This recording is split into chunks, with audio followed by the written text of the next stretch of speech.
Yeah, my name is Jamie Browning. I'm an adjunct professor in women's studies, and the course is Women's 100, US Women's Experience, Gender, Race, and Class. Okay, so it's a broad survey course. We look at pretty much every topic that there is that has anything to do with women, which is all the topics. So typically we only spend a day, maybe two, on each topic, and we fly through pretty quickly. The objective of the course is really to give people a sense of what women's studies has to offer, what kind of questions that it asks about the world, and then introduce them to some of the ways of thinking about knowledge, about our experiences, about academics that are related to the framework of social justice and understanding historically marginalized perspectives in the context of the university. And how do we go about doing that? We have a very wide range of sources and material for the class.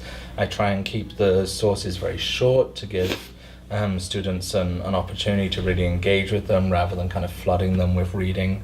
A lot of the sources are contemporary. We use web videos, blogs, and so forth. Things that students might just come across in their everyday life on the internet, to connect with people's kind of real life experiences rather than kind of separate it as a overly academic pursuit, because women's studies is very much about people's lives, people's experiences, connecting material to what people have gone through in life, and really using that as a metric for the kind of validity and the interest in the material. The main project for the course is open-ended. Students get to pick whatever topic they want, and so that allows them to very much focus on what's most interesting to them. Sure, yeah, we were talking about sex work. Sex work is a subject that's very stigmatized, that isn't talked about a lot, that people have a lot of preconceptions about what the experiences of sex workers are, based largely not on actually hearing from sex workers, but hearing from other people talking about them.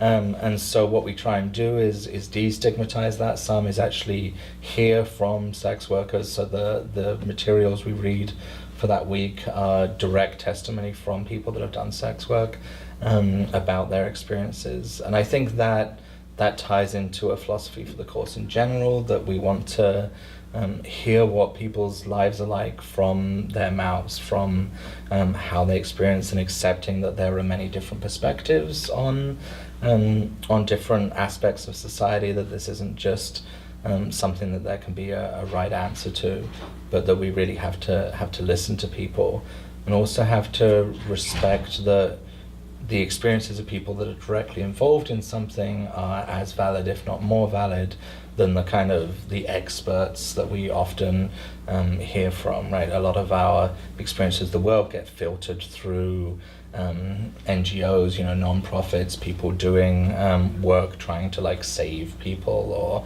or academics, or the media, or so forth. A lot of what we hear about sex work is in the framework of meant to shock, sensationalized media reports. And so getting through all that and listening to people directly is obviously important for this particular topic, but it's also, I think, an important way to think about knowledge and the world, and to question what people say on behalf of other people. And I hope that studying this gets to some of that.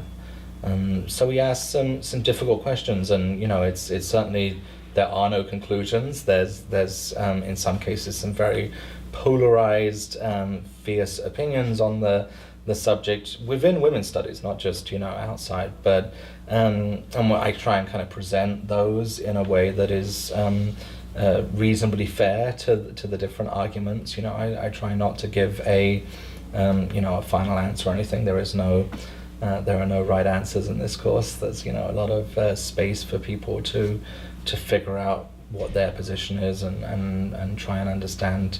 But what I do is try and make people think about what the questions are and how they might look like from different people's perspectives. So, yeah, I think a critical attitude. I think that a lot of the university is set up to not necessarily encourage students to question the frameworks of knowledge, the assumption, the kind of fundamental assumption of the university that those who have gone through it, those who have PhDs and so forth, have access to knowledge and are a kind of source of better knowledge, and that the goal of students is to kind of fit into that mold and to pick up on that knowledge. And what I want students to come away from this with is the sense that not all knowledge that's worthwhile necessarily comes from the university, that the frameworks in which we think about knowledge are often more important even than the knowledge itself, so being able to kind of spot those frameworks and what constrains those and break through those to some extent.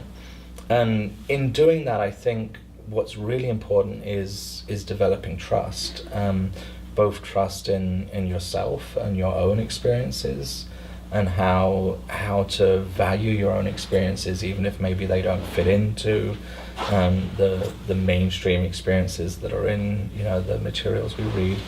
The fact is that the majority of published, validated academic knowledge in history has been produced by straight white men in the West, and while the university is in many areas trying to undermine that some and trying to move away from that, it's still true that predominates a lot of things, and that often doesn't speak to people and what their experiences have been. I think being able to trust that your experience is valuable and important even when the material you're faced with doesn't match up to that, and then also to listen to and think about people who aren't included, people who aren't on the syllabus, who aren't in the classroom, people who don't have the resources to access the university, and what their experiences and their knowledge might be like, and why we might want to listen to and value those and trust those, even if they don't fit into the way that we're